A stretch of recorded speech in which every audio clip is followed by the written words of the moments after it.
Very warm welcome to each and everyone. कैसे हैं सब लोग। मैं विशाल चौरसिया आपका अपने यूट्यूब चैनल नॉलेज नेशन छात्रों में स्वागत करता हूं।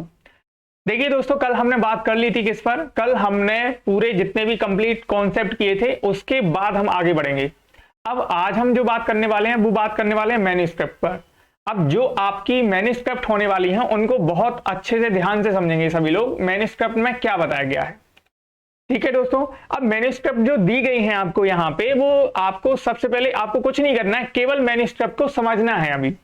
ठीक है, जूनियस मैन्युस्क्रिप्ट है जो कि आपकी 10th सेंचुरी में है। इसको हम क्या बोलते हैं, इसको हम कैडमॉन्स की मैन्युस्क्रिप्ट भी बोलते हैं। किस क्या बोलते हैं, कैडमॉन्स की मैन्युस्क्रिप्ट भी इसको बोलते हैं। किसको, जूनियस मैन्युस्क्रिप्ट को। ठीक है, ये कब आई थी, 10th सेंचुरी में। ठीक है, अब इनके कुछ पार्ट हैं, ये आपको पढ़ने पड़ेंगे और कुछ नहीं है, बढ़िया आराम से इनको पढ़ लेना। जेनेसिस ए हो गया, जेनेसिस बी हो गया, एक्सोडस हो गया, डेनियल हो गया, क्राइस्ट एंड सैटर्न हो गया। ठीक है, इनको आपको पढ़ना पड़ेगा। अब देखो अगली पे आते हैं हम, अगले अपने पॉइंट पर आते हैं। तो देखो आपने वर्सेली बुक देखा, वर्सेली बुक भी आपकी 10th सेंचुरी में है। एक्स्ट्रा बुक देखा, ये भी आपका क्या है, 9060 से लेकर 9080 एडी तक है। It was found in the south west part of England. ठीक है, उसके बाद आते हैं हम बियोवुल्फ की मैन्युस्क्रिप्ट पर। जो बियोवुल्फ की मैन्युस्क्रिप्ट है दोस्तों, ये बहुत बहुत इंपॉर्टेंट होने वाली है, क्योंकि चाहे आप DSSB का पेपर दें, चाहे आप UGC नेट का दें, चाहे आप सेट दें, यहां से आपका अल्टरनेट वे पे क्वेश्चन बनता ही बनता है। तो हम इसका बहुत अच्छे से पढ़ेंगे, बियोवुल्फ के बारे में भी बहुत अच्छे से पढ़ेंगे। तो जो बियोवुल्फ की मैन्युस्क्रिप्ट है, इसमें क्या बताया है, इसको और क्या बोला जाता है दोस्तों, इसको बोलते हैं, ठीक है, इसको बोलते हैं नोवेल कॉडेक्स। क्या बोलते हैं इसको, नोवेल कॉडेक्स भी बोलते हैं, नोवेल कॉडेक्स मैन्युस्क्रिप्ट भी इसको बोला जाता है। ठीक है, अब इसको बहुत अच्छे से समझना है हमें, नोवेल कॉडेक्स भी बोलते हैं।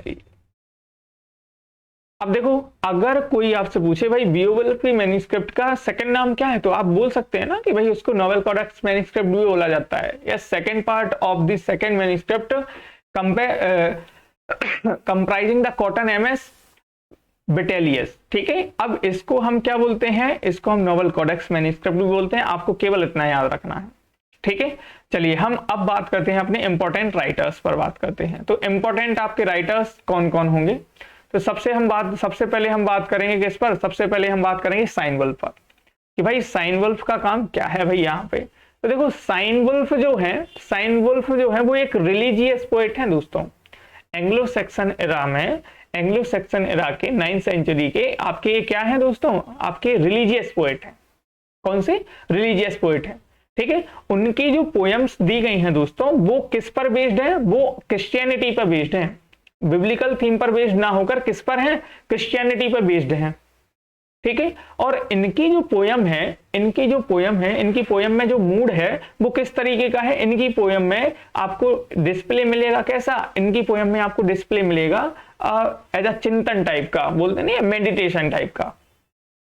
तो जो आपके साइनवुल्फ हैं, यह एक ऐसे पहले पोएट हैं जिन्होंने अपने पोयम्स में र्यूनिक लेटर से साइन किया है। ठीक है, उन्होंने कौन सी लेटर, र्यूनिक लेटर।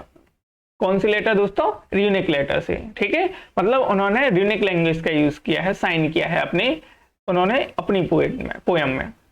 ठीक है, उनकी जो पोयम है, उनकी पोयम टोटल कितनी है देखो, 1 2 3 और 4 आपको ये याद करनी है बहुत अच्छे से साइनवुल्फ की। ठीक है, उनकी जो चीज 4 पोयम है आपको बहुत अच्छे से याद करनी है, बिल्कुल मुंह पे याद होनी चाहिए। Christ second, Juliana, Elene, the fates of the apostle. ठीक है, ये आपको लर्न करनी पड़ेगी, यहां से क्वेश्चन बनता है। ठीक है, चलिए अब हम बढ़ते हैं अपने अगले की तरफ। अगला आपका जो दिया गया है राइटर, वो क्या है, कैडमॉन। अब जो कैडमॉन दिया गया है, ठीक है, कैडमॉन जो दिया गया है दोस्तों, ये Anglo Saxon monk and poet है। इनको क्या बोलते हैं, इनको बोला जाता है द फादर ऑफ इंग्लिश। अब देखो ध्यान से, इन्हें क्या बोलते हैं, the father of old English poetry, मतलब ओल्ड इंग्लिश पोएट्री का इनको क्या जनक बोला जाता है, पिता बोला जाता है। ठीक है, और ये आपके किससे, साइनवुल्फ से पहले, believed to have lived in the 7th century, ये साइनवुल्फ से पहले आए थे। ठीक है, अब देखो ये क्या है, कैडमॉन को क्या हुआ, कैडमॉन को जब जनरली वो रात में सो रहे थे तो उनको एक सपना आया। ठीक है। वो उनको एक सपना आया और उस सपने में भगवान जी ने बोला कि आपको ऐसा ऐसा करना है, तो फिर इस तरीके से और कैडमॉन ने अपना स्टार्टअप किया। ठीक है, तो यहाँ पे क्या बताया जा रहा है, इनका एक बहुत ही इंपॉर्टेंट जो वर्क रहता है वो क्या रहता है, कैडमॉन हिम। ठीक है, Caedmon hymn was written some time between 658 and 680 AD। It has the distinction of being the earliest English literature of any kind of which we know that author. ठीक है, which we know the author. अब यहाँ पे क्या बताया गया है कैडमॉन के बारे में, समझना ध्यान से। ठीक है, अब उनको विजन क्या आए थे, उनको भाई गॉड ने विजन दिए थे कि भाई आप करो जो है सो। ठीक है, अब यहाँ पे क्या बताया गया, Germanic poem in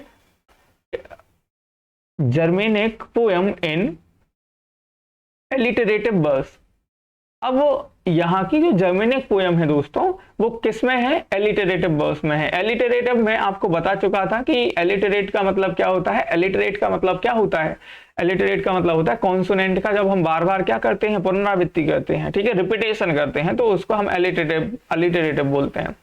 found in 21 different manuscript. इनकी जो पोएम है वो 21 डिफरेंट मैन्युस्क्रिप्ट में फाउंड की गई है। और एक सबसे अच्छी बात कि इनकी पोएम जो है वो 9 लाइन की है, 9 लाइन की है। कितनी लाइन में लिखी है, 9 लाइन में लिखी है।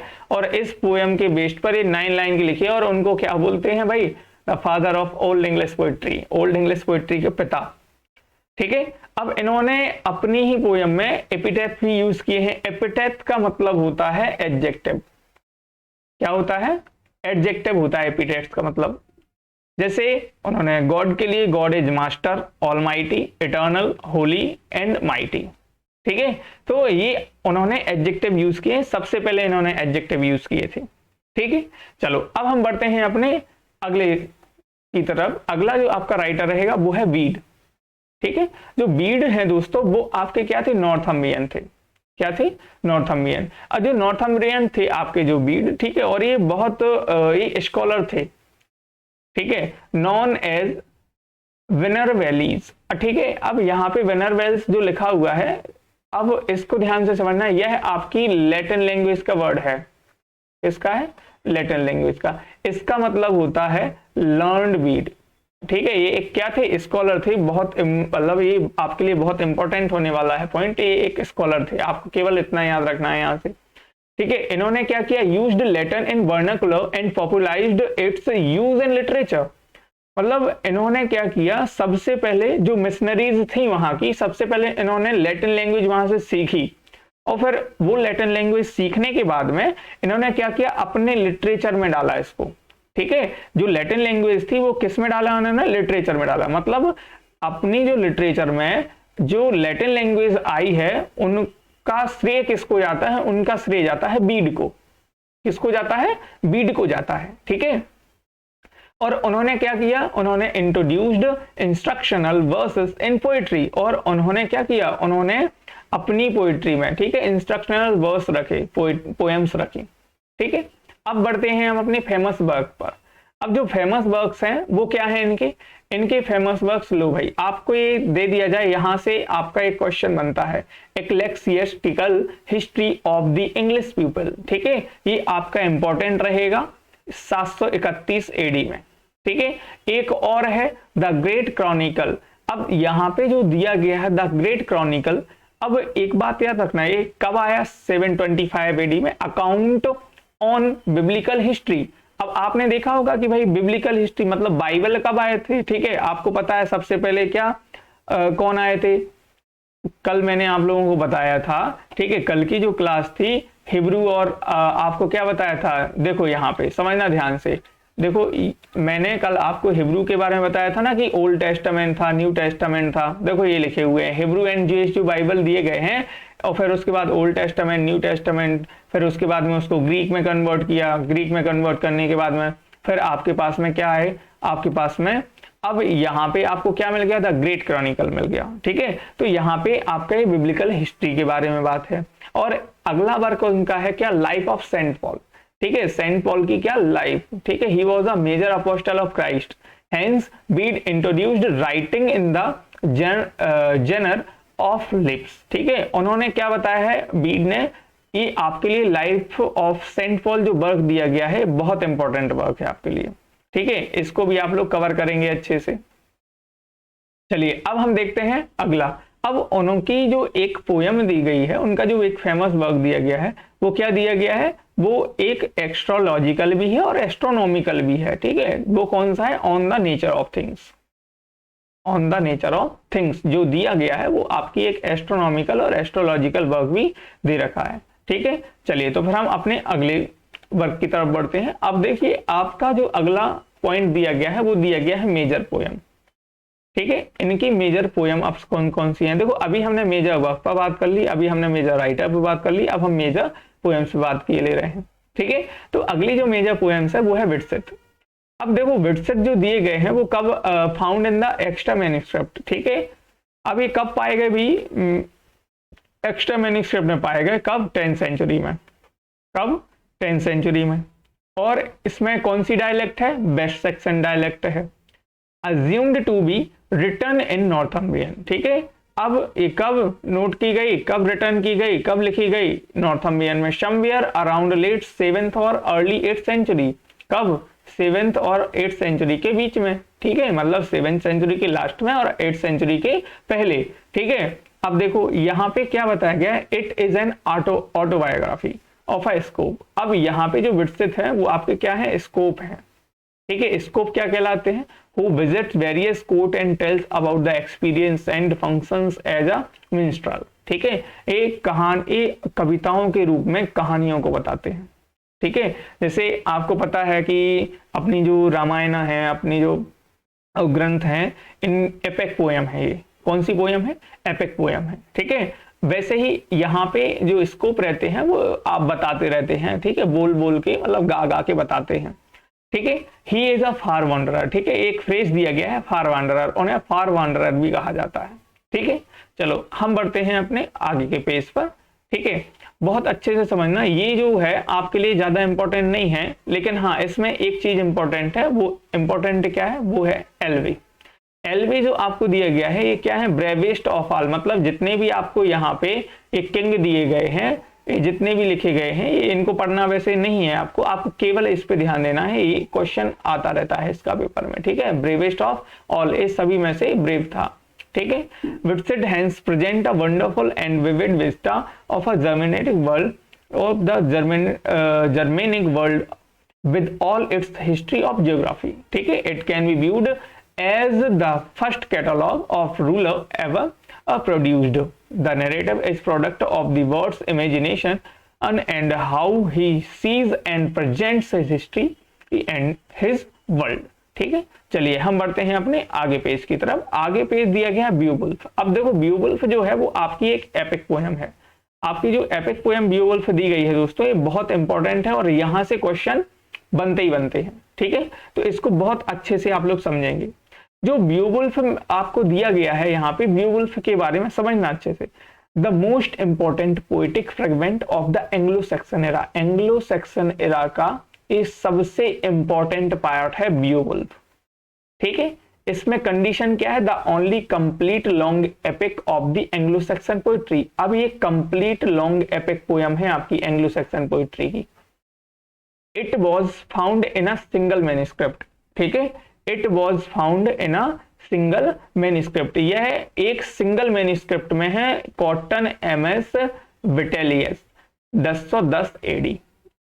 Survived fire in the library, क्या है, एक रॉबर्ट ब्रूस कॉटन की जो लाइब्रेरी थी उसमें आग लग गई थी, जिस कारण से जल गई थी मैन्युस्क्रिप्ट और वहीं पे रखी रहती थी, इसलिए इसका नाम कॉटन एमएस विटेलियस भी रख दिया गया, ठीक है।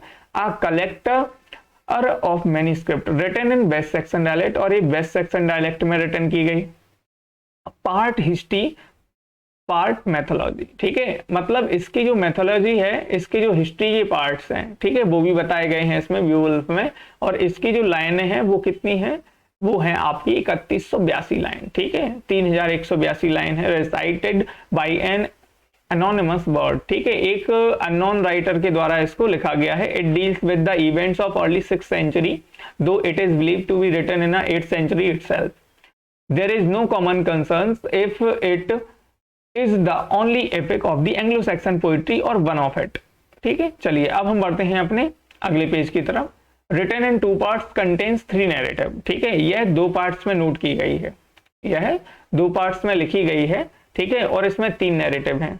The protagonist is Beowulf a git. ठीक है, यहाँ पे जो बियोवुल्फ है वो एक गीट है। ठीक है, ये जिसको हम स्वीड बोलते हैं, स्वीडन टाइप के जो लोग होते हैं ना, स्वीडन टाइप के, तो उनको हम गीट बोलते हैं। Whose fame far flew the boast of him। ठीक है, अब यहाँ पे आपको एक फ्रेज दिया गया है, far flew the boast of him. यहाँ पे तारीफों के बारे में बताया गया है उसकी। ठीक है, इन द फर्स्ट पार्ट, समझना ध्यान से। ठीक है, in the first part Beowulf visits the court of king Hrothgar. ठीक है, पहले पार्ट की अगर हम बात करें तो बियोवुल्फ जो है वो किंग हॉथगर के यहाँ पे जाता है। किंग हॉथगर कौन है? किंग हॉथगर है डेनमार्क के किंग। ठीक है, जो किंग हॉथगर जो है वो डेनमार्क के किंग है, और उनकी जो क्वीन है वो कौन है? वो उनकी क्वीन है वील्फ। ठीक है, प्रोनाउंसिएशन दोस्तों आप लोग देख लेना इसके। उनके जो किंग क्वीन है वो कौन है? वील्फ किंग क्वीन दी गई है टू हेल्प देम। अब देखो बियोवुल्फ को बुलाया गया, वहां पे बियोवुल्फ को क्या किया गया? बियोवुल्फ को दोस्तों बुलाया गया कि भाई आप एक काम कीजिए, हमारे यहाँ पे आइए, और हमारे यहाँ एक मॉन्स्टर है जिसको हम बोलते हैं ग्रैंडल। क्या बोलते हैं? ग्रैंडल। ठीक है, ग्रैंडल जो है उसने क्या किया है, वो हॉल में आता है और लोगों को खा के चला जाता है। तो बियोवुल्फ ने क्या किया? बियोवुल्फ ने फाइट की ग्रैंडल से। बियोवुल्फ ने क्या किया? फाइट की ग्रैंडल से और उसको हरा दिया।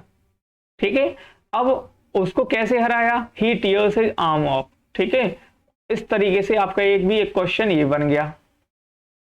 अब उसने हराया, अब जब ग्रैंडल को उसने हराया तो ग्रैंडल की जो मदर है वो आई भाई उससे लड़ने के लिए। किससे? बियोवुल्फ से लड़ने के लिए। तो बियोवुल्फ ने क्या किया? Beowulf follow her to her home under water and kills her as well. तो बियोवुल्फ ने क्या किया? बियोवुल्फ उसको फॉलो करता गया उसके घर तक, और उसके घर तक फॉलो करता गया, और अंडर वाटर ही उसको क्या कराया? माराया। ठीक है, अब बियोवुल्फ ने क्या किया? Beowulf is now celebrated as a hero among the Danes. ठीक है, बियोवुल्फ को अब एज अ हीरो बना दिया गया। ठीक है, अपने यहाँ का गीट स्वीडन का, और जो आपके गीट है डेन्स है वहां का। He returns back to Geatland. अब वो वापस में अपने गीटलैंड आया with gifts and honours from the king. जो किंग्स के द्वारा ऑनर्स दिए गए थे, गिफ्ट्स दिए गए थे, ठीक है, वापस आया। He now becomes the king of the Geats। अब वो अपने ही होमलैंड का क्या बन गया? अपने ही होमलैंड का, अपने ही किंगडम का वो एक राजा बन गया। ठीक है, अब second part 50 years from then। अब सेकेंड पार्ट में क्या बताया गया है? Our dragon wrecks have come on the people of the Geatland when he disturbed while guarding a pile of treasure। ठीक है, अब बहुत अच्छे से समझना। अब सेकेंड पार्ट में क्या होता है? यहाँ पे एक ड्रैगन आता है। ठीक है, अब जब ड्रैगन आता है तो बियोवुल्फ क्या करता है? बियोवुल्फ ड्रैगन से लड़ाई करता है, बियोवुल्फ ड्रैगन को पराजित कर देता है, मतलब बियोवुल्फ जो रहता है वो हरा देता है ड्रैगन को। अब जब वो ड्रैगन को हरा देता है, ठीक है, लेकिन उसमें क्या रहता है? उसमें आपका जो बियोवुल्फ रहता है ना, जो आपका हीरो रहता है, ठीक है, वो हीरो क्या हो जाता है? वो हीरो इंजर्ड हो जाता है बहुत ज्यादा। ठीक है, तो इंजर्ड हो जाता है, उसके बाद में बियोवुल्फ की क्या हो जाती है? बाद में मृत्यु हो जाती है, और जो आपका जो एपिक है वो एंड हो जाता है बियोवुल्फ के फ्यूनरल पर। ठीक है, तो ये कहानी रहती है आपकी बियोवुल्फ की। तो दोस्तों आज की क्लास आपको कैसी लगी, और जो भी आपको चीजें समझ में ना आई हो तो उनको आप कमेंट सेक्शन में हमें बता सकते हैं। ठीक है, तो आज की क्लास हम इतनी ही रखते हैं, बाकी की क्लास हम देखते हैं अगले सेशन में। ठीक है, तो कोई भी अगर आपको कहीं पर भी प्रॉब्लम आती है तो आप कमेंट सेक्शन में बिल्कुल हमें बताइए। ठीक है, तो चलिए दोस्तों आज की क्लास को हम यहीं पे रखते हैं, बाकी का देखते हैं हम अगली क्लास में। थैंक यू टू ऑल, मिलते हैं कल।